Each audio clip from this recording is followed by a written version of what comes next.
You know what really grinds my gears? When WWE tries to convince us that The Miz, is somehow a credible threat to Jey Uso in 2025? And yet, after what went down on Smackdown this week, I'm sitting here furious because WWE might actually be cooking something brilliant. Or they're about to waste our time with the most predictable storyline since the last time Miz tried to be relevant. But here's the thing that has me heated. What if I'm wrong? What if The Miz just pulled off the chess move of the decade? What if Jey Uso just walked into a trap that could end the bloodline legacy for good? I'm about to break down exactly why this declaration of war is either the dumbest or the smartest thing WWE has done all year. And trust me, by the end of this video, you're gonna have strong opinions. So buckle up, hit that like button if you're ready to see me get heated, and let's dive into this absolute madness.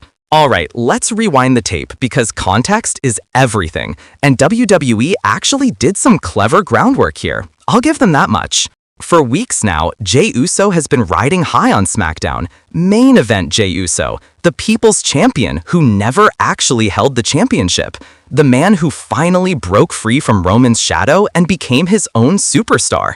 We've watched Jey climb the ranks, earn respect, and most importantly, connect with the WWE universe in a way that few superstars can. But here's where things get interesting.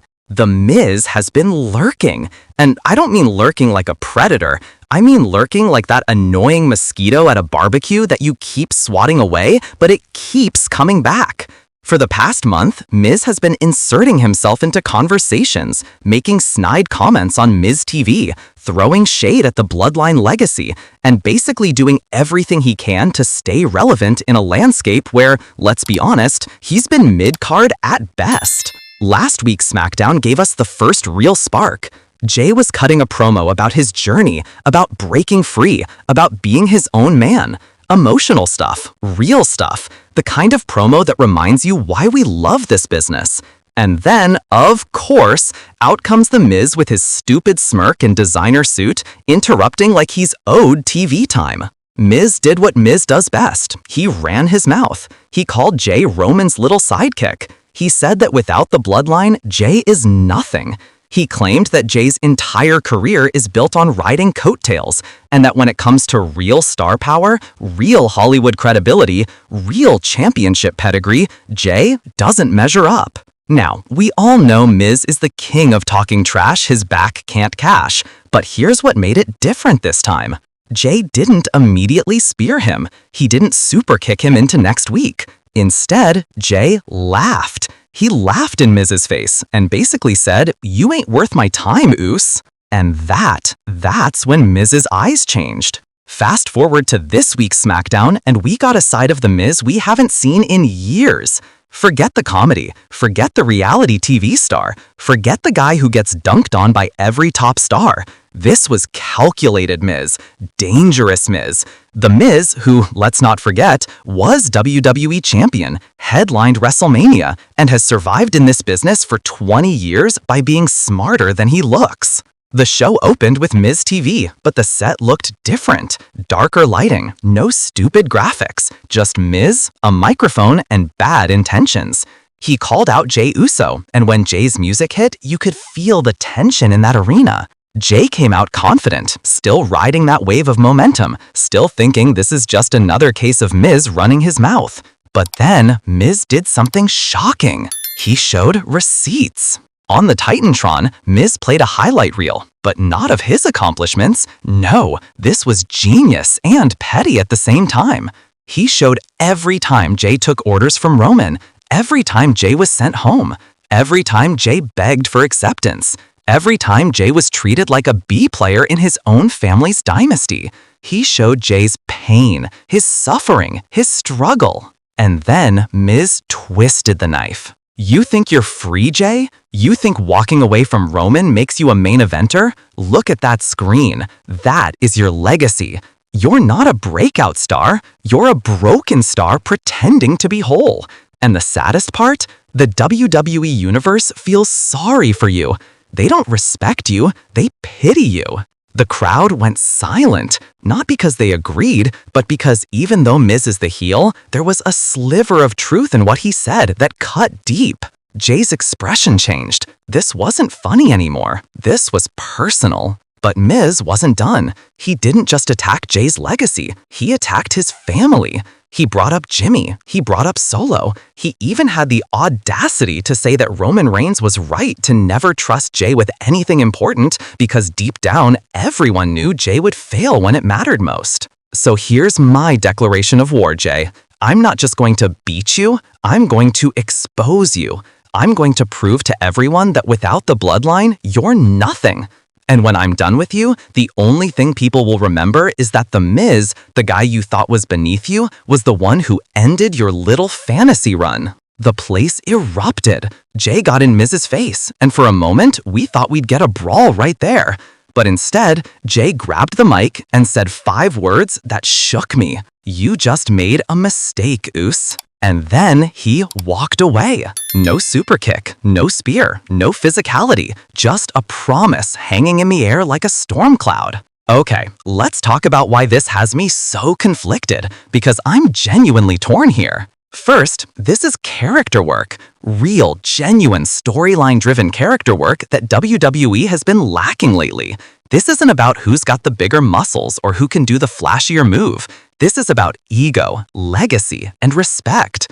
Those are the ingredients for great wrestling feuds. Second, The Miz is the perfect antagonist for this story. Think about it. Jey's whole arc is about proving he's more than a sidekick, more than a henchman. And who better to challenge that narrative than The Miz, a guy who's been called a paper champion, a coward, a reality TV star who stumbled into wrestling greatness.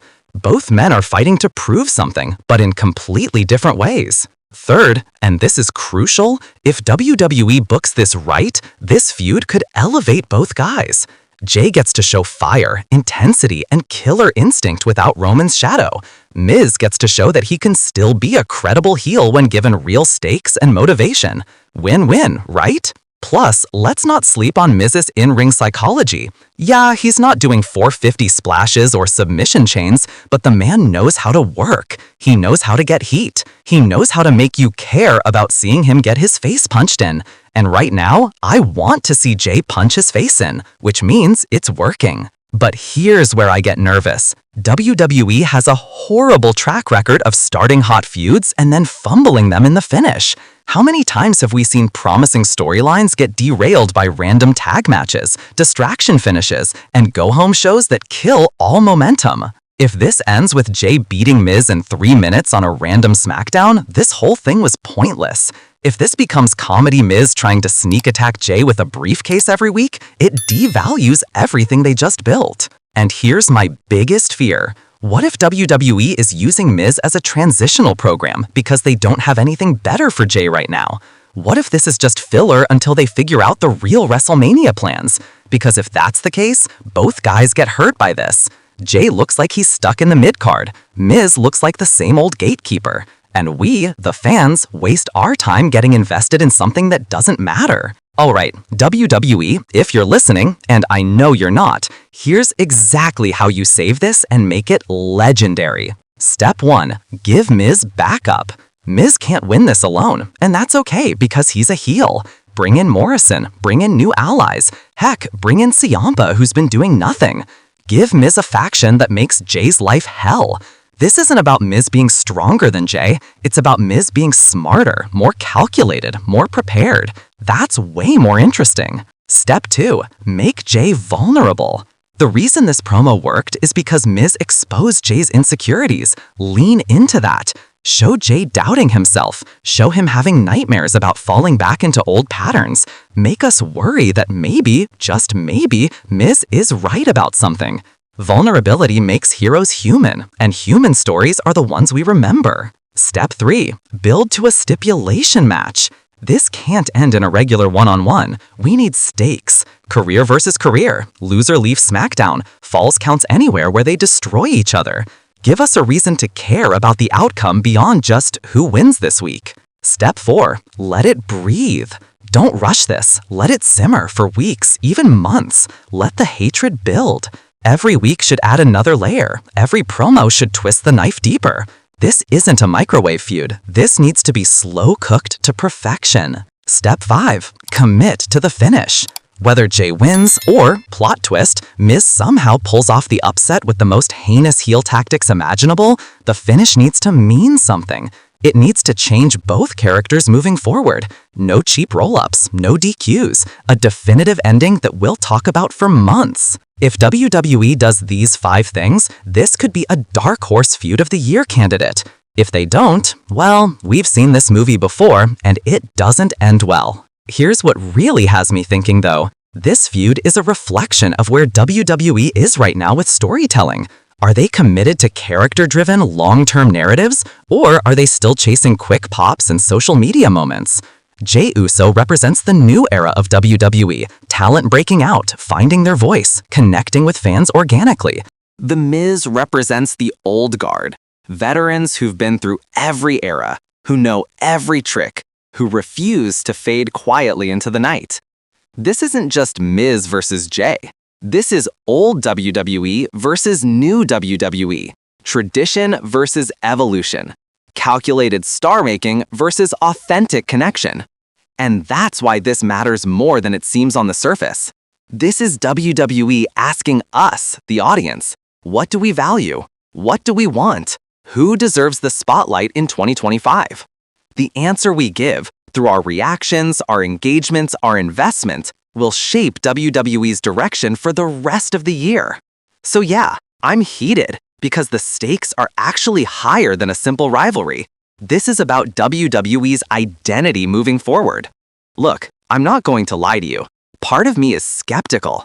The Miz declaring war on Jey Uso sounds like a mismatch on paper. It sounds like WWE grasping at straws to keep both guys on TV. It sounds like something that could go wrong in a dozen different ways. But the other part of me, the part that still believes in the magic of professional wrestling, that part is excited. Because when WWE commits to a story, when they give talented performers real stakes and emotional depth, magic happens. The question isn't whether Miz can be a credible threat to Jey. It's whether WWE will make him one. The question isn't whether this war declaration was legitimate. It's whether WWE will follow through. And right now, after that Smackdown segment, I'm cautiously optimistic. Miz brought fire. Jey brought intensity. The groundwork is laid for something special. But WWE, I'm warning you, don't drop the ball. Don't waste this. Don't turn this into another forgotten mid-card feud that ends with a whimper.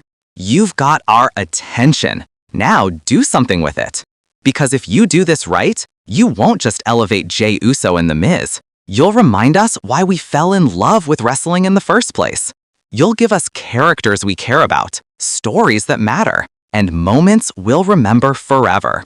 And if you do it wrong, well, we'll be right here to call you out on it. Trust me. All right, WrestleScope family, that's my take on this explosive situation. But now, I want to hear from you. Do you think The Miz actually has a chance against Jey Uso? Or is this just WWE killing time? Are you excited for this feud? Or are you worried it'll be wasted? And most importantly, what should happen next? Drop your hottest takes in the comments below.